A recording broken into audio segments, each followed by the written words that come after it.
क्या तुम कभी सुबह उठकर हवा को थैंक यू बोलते हो? क्या तुम्हें डर लगता है कि अगले सेकंड हवा गायब हो जाएगी? नहीं, क्योंकि तुम्हारे दिमाग के लिए हवा परमानेंट है, वो मुफ्त है, वो हर वक्त अवेलेबल है, इसीलिए उसकी वैल्यू तुम्हारे लिए जीरो है। लेकिन वही अगर तुम ऑक्सीजन सिलेंडर लेने जाओ जब तुम्हारी सांस उखड़ रही हो, तो तुम अपनी पूरी दौलत दांव पर लगा सकते हो। इंसान को हमेशा उसी चीज के खोने का सबसे ज्यादा डर होता है जो किसी भी पल उससे छिन सकती है, और जो चीज हर वक्त बिना मांगे मिलती है, इंसान का दिमाग उसे कचरे की तरह ट्रीट करता है। यही गलती तुमने उन लोगों के साथ की। तुम उनके लिए ऑक्सीजन थे, लेकिन तुमने खुद को हवा बना दिया। तुमने उन्हें ये गारंटी दे दी कि ये इंसान कहीं नहीं जाने वाला, और जिस दिन इंसान को किसी के ना जाने की गारंटी मिल जाती है, उसी दिन से वो उसकी इज्जत करना बंद कर देता है। जब कोई तुम्हारी बार बार डिसरेस्पेक्ट करता है, तुम पर चिल्लाता है, तुम्हें जलील करता है, और तुम हर बार अपना सेल्फ रेस्पेक्ट बेचकर उनके सामने झुक जाते हो, उन्हें पैम्पर करने लगते हो, उन्हें समझाने लगते हो, तो तुम रिश्ता नहीं बचा रहे होते। तुम सामने वाले के दिमाग में एक ऐसी गंदी आदत डाल रहे होते हो जहाँ उन्हें पता चल जाता है कि तुम्हारी कोई औकात नहीं है। उन्हें पता है कि तुम्हें लात भी मार देंगे तो भी तुम अगले दिन उनके दरवाजे पर दुम हिलाते मिलोगे। हर इंसल्ट के बाद, हर इग्नोरेंस के बाद, हर डिसरेस्पेक्ट के बाद, और सबसे दुख की बात, तुम इसे प्यार समझ रहे हो। तुमने उन्हें परमिशन दी है तुम्हें ग्रांटेड लेने की। धीरे धीरे तुम इंसान कम और एक परमानेंट यूटिलिटी ज्यादा बन जाते हो, एक इमोशनल डस्टबिन, एक एस्ट्रे, जहां वो अपना सारा फ्रस्ट्रेशन, अपनी स्ट्रेस, अपनी टॉक्सिसिटी डंप करते रहते हैं, और तुम वही पड़े रहते हो। तुम सोचते हो मैं और प्यार दूंगा तो वो बदल जाएंगे, लेकिन ज्यादातर लोग तब नहीं बदलते जब तक उन्हें लॉस फील नहीं होता।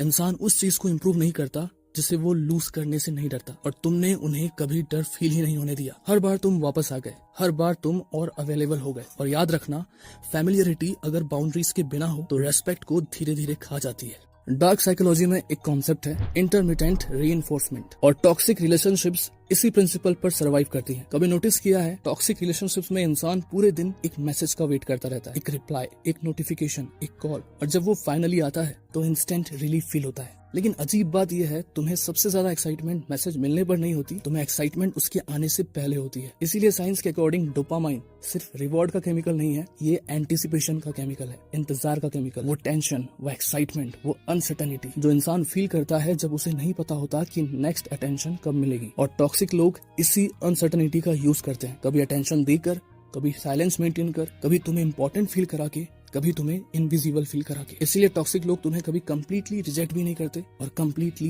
एक्सेप्ट भी नहीं करते, और तुम्हारा दिमाग हर बार उस एक छोटे से अफेक्शन के टुकड़े के लिए इमोशनली भूखा रहने लगता है। कैसीनो की स्लॉट मशीन भी इसी प्रिंसिपल पर काम करती है। अनप्रेडिक्टेबल रिवॉर्ड इंसान को सबसे ज्यादा एडिक्टेड बनाता है। तुम्हारा दिमाग हर बार नेक्स्ट इमोशनल रिवॉर्ड का वेट करता रहता है, और धीरे धीरे तुम इंसान से अटैच्ड कम, उस इमोशनल साइकिल के एडिक्टेड ज्यादा हो जाते हो। कई लोगों को लगता है कि वो किसी इंसान से अटैच्ड है, जबकि असल में वो उस इमोशनल अनप्रेडिक्टेबिलिटी के एडिक्टेड होते हैं। जब तुम हर वक्त अवेलेबल रहते हो तो उनका डोपामाइन स्पाइक मर जाता है, तुम्हारी प्रेजेंस उनके लिए इमोशनली डेड हो जाती है। तुम उनके लिए इंसान नहीं रहते, एक पैटर्न बन जाते हो, और इंसान पैटर्न्स को फील नहीं करता, बस यूज करता है। तो इसका इलाज क्या है? और पेशेंस, और लॉयल्टी, और समझाना नहीं, क्योंकि कुछ रिश्तों में तुम्हारा प्यार प्रॉब्लम नहीं होता, तुम्हारी ओवर अवेलेबिलिटी ही सबसे बड़ी प्रॉब्लम बन जाती है। और यही आता है वो स्टेप जिसे कमजोर लोग कभी ले ही नहीं पाते, एब्सोल्यूट डिसअपियरेंस। बिना किसी एक्सप्लेनेशन के, बिना ड्रामा के, बिना रोना धोना किए बस निकल जाओ। सिर्फ फिजिकली नहीं, इमोशनली, मेंटली, एनर्जेटिकली डिसअपियर हो जाना। क्योंकि जिस इंसान को तुम्हारी वैल्यू समझाने के लिए भी तुम्हें खुद को बर्बाद करना पड़े,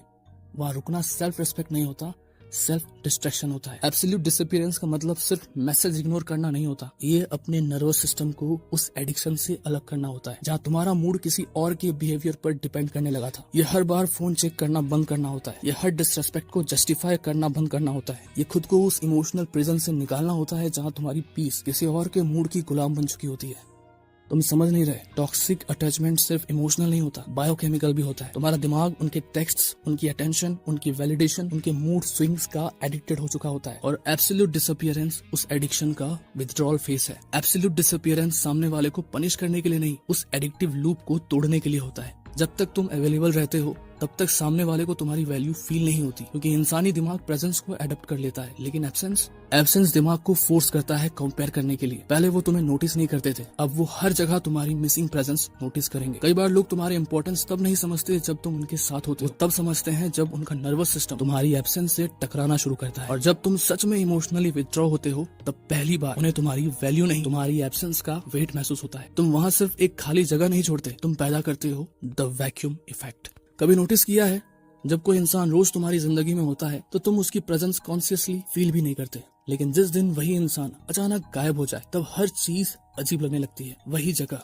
वही रूटीन, वही फोन, लेकिन कुछ मिसिंग लगता है। क्यों? क्योंकि इंसानी दिमाग एब्सेंस को इग्नोर नहीं कर पाता। इसी को बिहेवियरल साइकोलॉजी में कहा जाता है द वैक्यूम इफेक्ट। नेचर का एक सिंपल रूल है, जहाँ खाली जगह बनती है वहाँ कुछ ना कुछ उस जगह को भरने की कोशिश करता है, और इंसानी दिमाग भी एग्जैक्टली ऐसे ही काम करता है। जब तुम हर वक्त अवेलेबल थे, जब तुम्हारी प्रेजेंस अननोटिस्ड थी, लेकिन जैसे ही तुम गायब हुए दिमाग उस मिसिंग पैटर्न को बार बार डिटेक्ट करने लगता है। इंसानी दिमाग पैटर्न्स का एडिक्ट होता है, और जब कोई पैटर्न सडनली टूट जाता है तो दिमाग उस गैप को ऑब्सेसिवली रिविजिट करता रहता है। शुरू में उन्हें तुम्हारी याद नहीं आती, शुरू में उनका ईगो उन्हें डिस्ट्रैक्ट करने की कोशिश करता है। वो खुद को कन्विंस करने की कोशिश करते हैं कि उन्हें फर्क नहीं पड़ता, लेकिन प्रॉब्लम ये है तुम सिर्फ उनके लाइफ में एक इंसान नहीं थे, तुम उनकी इमोशनल रेगुलेशन सिस्टम बन चुके थे। वो अपना स्ट्रेस तुम पर डंप करते थे, अपनी फ्रस्ट्रेशन तुम पर निकालते थे, अपनी सुपेरियोरिटी तुम्हारे थ्रू फील करते थे, और अब सडनली सिस्टम टूट गया। अब उनका नर्वस सिस्टम उस इमोशनल पैटर्न को ढूंढने लगेगा जिससे वो एडिक्टेड हो चुके थे। इससे पैदा होता है द ज़िगार्निक इफेक्ट। हमारे दिमाग को अधूरी चीजें चैन से जीने नहीं देती। बिना क्लोजर के जाना इंसानी दिमाग को टॉर्चर करता है, क्योंकि दिमाग आंसर से ज्यादा पैटर्न्स कंप्लीट करना चाहता है। और जब कोई इंसान बिना एक्सप्लेनेशन के इमोशनली अनअवेलेबल हो जाता है तो ईगो उस खाली जगह को बार बार रिविजिट करता है। इसीलिए कई लोग तुम्हें तब याद करते हैं जब तुम उनकी पहुंच से बाहर निकल चुके होते हो, और जो एश ट्रे कभी उनके लिए कचरा थी अब वो उन्हें गोल्ड माइन लगने लगती है। लेकिन रुको, एक गहरी बात समझो। तो क्या ये वीडियो तुम्हें बदला लेना सिखाने के लिए था,